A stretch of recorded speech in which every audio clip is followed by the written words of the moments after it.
आप सभी को दीपावली के 5 दिवसीय त्योहार की खूब हार्दिक शुभकामनाएं। आपके जीवन में खूब सारी खुशियां आए, यही प्रार्थना करते हुए वीडियो में जानेंगे धनतेरस के दिन जो 13 दीपकों का दान किया जाता है और साथ ही एक चौमुखा यम देवता के निमित्त दीपक लगाया जाता है, उसका पूरा विधान क्या है। पूरा वीडियो ध्यान से सुनिएगा, आपके बहुत काम का रहेगा। कहा जाता है कार्तिक माह की यह त्रयोदशी धनवंतरी देवता जो कि आरोग्य के देवता माने जाते हैं, कुबेर जी महाराज के नाम का जो है माना जाता है। और साथ ही इस दिन माँ लक्ष्मी, श्री गणेश जी महाराज के निमित्त दीपदान, पूजन इत्यादि किया जाता है। और इस दिन किया गया कोई भी कार्य, कोई भी दान, कोई भी पुण्य 13 गुना हमें वृद्धि में सहायक होता है। इस बार मंगलवार होने के कारण झाड़ू आपको खरीदनी है या नहीं, इसका वीडियो मैंने प्रसारित किया है, कमेंट्स में पिन किया हुआ है, आप कमेंट्स में देखिएगा जरूर। 29 अक्टूबर मंगलवार के दिन धनतेरस है और इस दिन अगर आप दीपदान करेंगे या शाम को प्रदोष काल की पूजा करेंगे तो इसका शुभ मुहूर्त रहेगा 6:31 से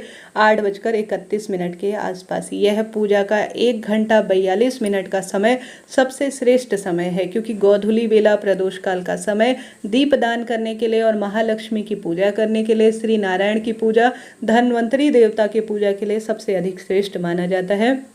तो इस समय पूजा करें और अपने भाग्य की रेखाओं को चमकाएं। अगर खरीदारी इत्यादि करने का शुभ मुहूर्त देख रहे हैं तो अभिजीत मुहूर्त को चुनिएगा। जैसे कि इस दिन त्रिपुष्कर योग का निर्माण हो रहा है जो कि सबसे अच्छा और सबसे श्रेष्ठ है। अगर आप दोपहर में जो 29 तारीख को 11:42 से 12:27 तक अगर अपनी शॉपिंग करते हैं, कोई श्रेष्ठ कार्य की शुरुआत करते हैं, नए कार्य की शुरुआत करते हैं, तो यकीन मानिए आपके भाग्य की रेखाएं अपने आप ही प्रबल हो जाती हैं। रोग, दोष, कष्ट, संकट, पीड़ा से मुक्ति मिलना शुरू हो जाती है। आप सभी को जो है धनतेरस के दिन मिट्टी के बर्तन जरूर से खरीदने हैं ताकि सभी का रोजगार चल सके और सभी के जीवन में खुशियाँ आए। इसके लिए आप धनतेरस के दिन मिट्टी के दीपक, मिट्टी के बर्तन ज़्यादा से ज़्यादा खरीदने का प्रयत्न करें ताकि आपके जो है अनुसार किसी को परम सुखों की अनुभूति हो। इस दिन यम देवता के निमित्त भी दीपदान किया जाता है जो कि साल भर में सिर्फ एक बार होता है। इसका पूरा वीडियो मैंने पहले ही प्रसारित कर दिया है कि यम देवता के दीपक कैसे लगाया जाता है। अगर अभी तक आपने वीडियो नहीं देख रखा है तो उसे मैंने कमेंट्स में दिया हुआ है, कृपया आप उसे जरूर से देखिएगा। आप सभी को हालांकि पूरे दिन भर में आप शॉपिंग कर सकते हैं क्योंकि त्रिपुष्कर योग का निर्माण हो रहा है, दूसरे दिन तक बहुत शुभ इसके परिणाम मिलेंगे। परंतु जो अभिजीत मुहूर्त बताया उसमें कोई नए कार्य की शुरुआत करते हैं तो बहुत शुभ इसे माना जाता है। अब बात कर लेते हैं 13 दीपक हमें कहाँ लगाने होते हैं। यह दीपक शाम को प्रदोष काल में लगाए जाते हैं। कार्तिक माह में सब जिस चीज़ का सबसे अधिक जो है विधान है वह है दीपदान का, और इस दिन 13 दीपकों का दान। हालांकि कई लोग कई तरह के दीपदान करते हैं, गुरुजी ने भी कई तरह के दीपदान का प्रावधान बताया है। इनका समस्त विधान मैंने चैनल में वीडियो के माध्यम से दिया हुआ है। अब जो 13 दीपक होते हैं वह कैसे लगाए जाते हैं। सबसे पहले एक थाली ले लीजिए, थाली में आप स्वास्तिक बना लीजिए और मिट्टी के दीपक ले लीजिए। मिट्टी के आप नए कोरे दीपक ले सकते हैं बाजार से, उन्हें पानी में भिगा लीजिए ताकि वह बहुत अच्छी अवस्था में जलें। थोड़ा वह सूख जाएं तो उनमें आप तेल भर लीजिए। आप इन दिनों तिल के तेल का भी दान करते हैं तो भी सुख देता है, सरसों के तेल का दीपक लगाते हैं तो भी बहुत बढ़िया है, आप घी के दीपक लगाते हैं तो बहुत ही शुभ और श्रेष्ठ है। सभी के इतनी क्षमता नहीं होती है कि सभी भक्तजन जो है इतने धनवान नहीं है कि घी के दीपक इन दिनों प्रज्वलित कर सके। तो जो है जैसा है, 13 तुझको अर्पण क्या लागे मेरा, इस भावना से जो व्यक्ति दीपक लगाता है उसको परम सुखों की अनुभूति होती है। 13 आटे के दीपक भी बना सकते हैं। कोरा आटा जिसमें बिना नमक, आपको नमक प्रयोग नहीं करना है, छोटा सा आटा आपको प्रयोग में लेना है। छोटे छोटे 13 दीपक बनाने हैं। बाद में यह दीपक प्रज्वलित हो जाएंगे तो इन्हें चिड़िया, कबूतर, गौ माता ग्रहण कर लेंगे तो आपको अन्नदान का भी इससे सुख मिल जाएगा। तो वही आपको दीपक बना लेने हैं। मिट्टी के, आटे के सब ले सकते हैं, परंतु आटे का दीपक सिर्फ एक बार ही प्रयोग होता है। मिट्टी के दीपक आप कई बार प्रयोग में ले सकते हैं, कोई चिंता टेंशन की बात है ही नहीं। 13 दीपक अपनी पूजा की थाली में रख लीजिए और उनमें जो है घी या तेल भरने के बाद आप सभी यह ना सोचे कि मैं इनमें लंबी बत्ती जलाऊं, मैं ये ना सोचे कि मैं इनमें गोल बत्ती जलाऊं, ऐसा कुछ भी ना सोचे, क्योंकि देखिए जल्दीबाजी का समय रहता है। हमें सिर्फ दीपदान को देखना है, लंबी बत्ती, गोल बत्ती ऐसा आप कुछ भी ना देखें। हाँ, कोई अन्य उपाय कर रहे हैं तो उसमें आप सभी जरूर इन चीज़ों का ध्यान रखें, परंतु साधारण सरल तरीके से त्रयोदशी 13 दिन के दिन आप 13 दीपकों का दान कर रहे हैं तो इन चीज़ों को कुछ भी आपको देखने की आवश्यकता नहीं है। तो दीपक आप अपनी पूजा की थाली में पहले इन्हें प्रज्वलित कर लीजिए। 13 के 13 दीपकों को दीपक से दीपक नहीं जलाना है, इस बात का ध्यान रखें। माचिस से सभी दीपकों को जला लीजिए। दीपक से दीपक नहीं जलाया जाता, यह थोड़ा सा अशुभ माना जाता है। और आप सभी को 13 दीपक प्रज्वलित कर लेने हैं। सबसे जो पहला दीपक होता है वह अपने घर के मंदिर में रखा जाता है।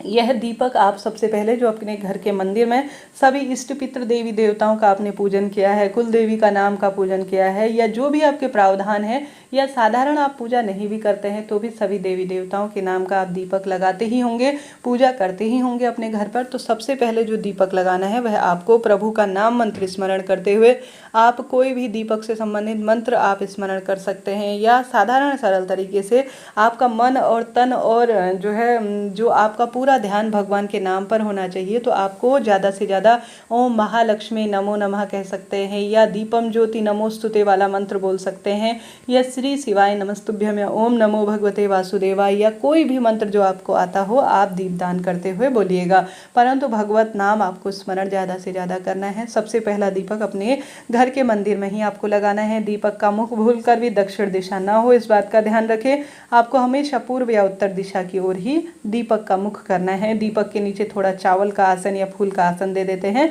तो अत्यधिक शुभ इसे माना जाता है। तो या तो आप देवालय अर्थात घर के मंदिर में इसे प्रज्वलित करें, या किसी मंदिर में आप प्रज्वलित कर आ सकते हैं, इच्छा आपकी है। दूसरा, आप सभी को जहाँ पर भी आपने लक्ष्मी पूजन का स्थान कर रखा है, एक तो आपने अपने घर के मंदिर में जो रोज आपका पूजा का स्थल है वहाँ दीपक लगाएं। दूसरा, जहाँ पर भी आपने धनतेरस की पूजा कर रखी है, लक्ष्मी पूजन का विधान रख रखा है, दूसरा दीपक वहाँ पर आप सभी जलाएं। तीसरा, आपको अपने घर की तुलसी माँ के समक्ष रखना है, क्योंकि तुलसी माँ इस महीने पूजनीय है, श्रेष्ठ मानी जाती है। चौथा दीपक आपको घर के दरवाजे पर रखना है, इस बात का आपको ध्यान रखना है। चौथा, आपको पीपल वृक्ष की जड़ में रखना है। चौथा दीपक जो पीपल वृक्ष की जड़ में रखेंगे, किसी कारण से पीपल वृक्ष आसपास नहीं है, आंवला वृक्ष है तो वहाँ पर रखें, बड़ का पेड़ है तो वहाँ पर रखें, आंवला का पेड़ है तो वहाँ पर रखें, केले का पेड़ है तो वहाँ पर रखें। कहने का मतलब है पीपल पेड़ के नीचे न जा सके तो घर पर, घर के आसपास, घर की बालकनी में, या घर के किसी भी स्थान पर जो पवित्र पेड़ है उनका भाव आज के दिन किया जाता है। तो किसी भी पवित्र पेड़ के नीचे आप बड़, पीपल, बेलपत्र, शमी, केला, जो यह पवित्र पेड़ हैं, इनके किसी भी एक स्थान पर आपको वृक्षों के नाम का दीपक लगाना है। इसके बाद जो छठा दीपक है वह किसी भी मंदिर में, कोई मंदिर नहीं जा सकते हैं तो आप मंदिर का भाव करते हुए आकाश दीप को इसे लगा सकते हैं। किसी कारण से कोई मंदिर आसपास नहीं है, मंदिर काफ़ी दूर रहते हैं, तो धनतेरस की शाम आप अपने घर के जो देवता हैं उनका स्मरण करें और मंदिर में मैं दीप लगा रही हूँ ऐसा भाव करते हुए आकाश दीप अर्थात आकाश की तरफ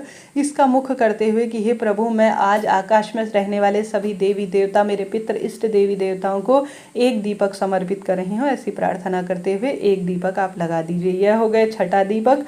सातवां दीपक, किसी भी सुनसान स्थान में, जैसे कचरा रखने वाले स्थान पर, आपके कचरा रखने का घर का जहाँ स्थान है वहाँ पर कुल मिलाकर इस महीने कहीं भी अंधेरा नहीं रहना चाहिए, ऐसा शास्त्र विधान है।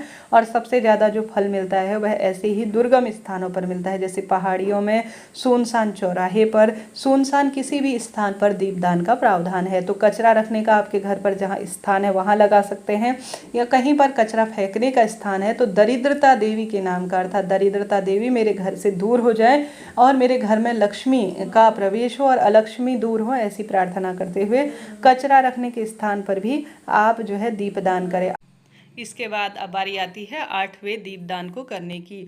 भक्तजनों को यह विदित नहीं होता है कि 8वां दीपक हमें कहाँ रखना चाहिए। तो 8वां दीपक माँ अन्नपूर्णा के नाम से, माँ लक्ष्मी के नाम से मेरे घर में जो भोजन बन रहा है वह पवित्र हो और अपने आप में मेरे घर में धन धान्य में बरकत हो, मेरे परिवार के सभी सदस्यों के कार्य में उन्नति हो, ऐसी प्रार्थना करते हुए माँ अन्नपूर्णा के नाम से अपने घर की रसोई में आप सभी को दीपक लगाना चाहिए। हमेशा अन्नपूर्णा, माँ लक्ष्मी और माँ पार्वती की स्वरूपा हैं, तो अपने घर की रसोई में आपको 8वां दीपक लगाना चाहिए। 9वां दीपक जो है वह आप सभी को अपने घर पर पानी का स्थान, जहाँ पर पितरों का ध्यान किया जाता है, वह आपका आरओ हो सकता है, जहाँ से आप पानी पीने के लिए जग रखते हैं, या आपके घर पर कोई भी पानी का स्थान है, कुआं खुदा हुआ है या कोई भी स्थान है, जलाशय है, आपके घर पर बोतल रखी होती है रसोई में, तो कुल मिलाकर अपने पितरों का ध्यान करते हुए आप सभी को दक्षिण दिशा की ओर मुख करते हुए अपने घर की रसोई में यह जो 9वां दीपक है वह प्रज्वलित करना चाहिए। ठीक है, यह बात हो गई घर की रसोई और जो है पितरों के नाम का, जो जहाँ पर आपका पितरों का स्थान है अर्थात घर की रसोई में जल के स्थान पर वह जल दीपदान, क्योंकि इस महीने श्री नारायण जल में वास करते हैं, इस कारण से कहा जाता है हमें जल में अर्थात पवित्र नदी में जो है दीपदान करना चाहिए। यह पितरों को समर्पित होता है, परंतु ऐसी स्थिति नहीं है कि हम शाम के समय जल इत्यादि के स्थान पर जा सकते हैं, तो आप सभी ज़्यादा से ज़्यादा विशेष तौर पर जो है अपने घर की रसोई जहाँ पर आरओ इत्यादि है या मटका रखते हैं वहाँ पर आप दीपदान करें। बात कर लेते हैं 10वें दीपदान की, तो यह आप अपने घर के किसी भी दीवार इत्यादि, घर के दरवाजे पर कोई भी दीवार इत्यादि हो, खिड़की हो, वहाँ पर आप सभी 11 अर्थात 10वां दीपक प्रज्वलित करें। 11वें दीपक की बात कर लेते हैं, तो 11वां दीपक आप सभी जो है घर की छत पर लगाएं। घर की छत भी अंधेरे से युक्त नहीं होनी चाहिए इस दिन, इस बात का ध्यान रखें। आपको 11वां जो दीपक लगाना है वह घर की छत पर लगाना है, इस बात का ध्यान रखें। 12वां दीपक कहा जाता है घर की गौशाला। प्राचीनतम समय से गाय बछिया को रखते थे और उसका दूध का दोहन करते थे, परिपूर्ण उससे होते थे। 33 कोटि देवी देवताओं का वास गौ माता में माना जाता है, तो आप सभी को गौ माता के गौशाला में, परंतु ध्यान से वहाँ पर घास फूस है बहुत, आप नहीं कर पाते हैं, तो किसी गौशाला जहाँ गौ माता रहती है तो वहाँ पर 11वां दीपक लगाना चाहिए, ऐसा शास्त्र प्रमाण कहता है। तो जैसी परिस्थिति है उस अनुसार आप 11वां दीपक किसी गौशाला इत्यादि में लगाते हैं या गौ माता के नाम का अपने घर के दरवाजे पर भी लगा देते हैं, तो भी इससे श्री कृष्ण भगवान की कृपा होती है। अंतिम जो 13वां दीपक लगाया जाता है वह किसी चौराहे पर शास्त्रों में विधान कहा गया है, तो 13वां दीपक किसी चौराहे पर लगाकर आप आ जाते हैं तो परम तत्वों की अनुभूति होती है। साथ ही आपको बताना चाहूंगी, किसी कारण से जो 13 जो दीपदान शास्त्रों में कही गई बातें हैं उस अनुसार आप नहीं कर पाते हैं तो कोई दिक्कत नहीं, उन स्थानों का भाव करते हुए आपके घर के मुख्य दरवाजे पर आप जो है जहां नहीं पहुंच पाए हैं, जो स्थान आप पहुंच पाते हैं वहां पर अति उत्तम है, न पहुंच पाने की स्थिति में अपने घर के दरवाजे पर आप जो है दीपदान कर दीजिए उन स्थानों का भाव करते हुए, तो भी आपको परिपूर्ण सुखों की इससे अनुभूति होगी। यह बात हो गई 13 दीपकों के दान की। कोई भी प्रश्न हो कमेंट्स में पूछ लीजिएगा। बात आती है मिट्टी के दीपक, कई बार आप प्रयोग में ले सकते हैं, कोई चिंता टेंशन की बात नहीं, बस वह धुले हुए हों, थोड़ा सा साफ सुथरे हों, उसमें बत्ती और तेल को साफ कर लीजिए और कई बार दीपावली भर मिट्टी के दीपक आप प्रयोग में ले सकते हैं, चिंता टेंशन की बात है ही नहीं। यह बात हो गई 13 दीपकों के दान की। अब इस धनतेरस के दिन यम दीपक का भी प्रावधान है जो कि चौमुखा होता है। आप सभी को चौमुखा दीपक जिसमें 4 बत्तियां रखनी है, इसमें तिल का तेल आप भर लीजिए या सरसों का तेल या घी का भर सकते हैं। शाम के समय कई लोग चौमुखा नहीं जलाते हैं तो सामान्य दीपक लगाते हैं, तो वह सामान्य दीपक भी आप लगा सकते हैं, इच्छा शक्ति सामर्थ्य आपकी है। इसका विस्तृत वीडियो कैसे बनाया जाता है, कैसे इसका विधान है, इसका प्रसार जल्दी ही होगा, एक में ही बताने लगूंगी तो काफ़ी लंबा वीडियो हो जाएगा। तो आप सभी जो है ऐसा ना सोचे कि लंबी बत्ती गोल बत्ती का क्या प्रावधान है, बस आप दीपदान करें और ज़्यादा से ज़्यादा दीपदान करें, श्री नारायण का स्मरण करें, घी तेल शुद्धता का भाव रखें, शाम के समय हाथ पैर धो लीजिए, कुल्ला इत्यादि कर लीजिए, चिंता टेंशन ना करें कि हम जो है कैसे करें, जितना संभव हो साफ स्वच्छता का ध्यान रखें। 3 अंग ऐसे बताए गए हैं जिन्हें जो है साफ शुद्ध कर कर हमें दीपदान करना चाहिए, यथाशक्ति तथा भक्ति कहा गया है। तो आप सभी हाथ मुख धोएं, कुल्ला करें, संभव हो तो शाम को एक कोई ऐसा सुंदर कपड़ा रखें जो कि धुला हुआ हो और पूजा में ही प्रयोग आता हो, तो वह ज़्यादा फल देने वाला होता है। आप सभी देवी देवताओं का ध्यान करें, भूल चूक के लिए क्षमा प्रार्थी हो और इन 13 दीपकों का आप ज़्यादा से ज़्यादा दीपदान करें। जो है जैसा है प्रभु का स्मरण करें, बस दीपदान करने का प्रावधान लें। श्री शिवाय नमस्तुभ्यं।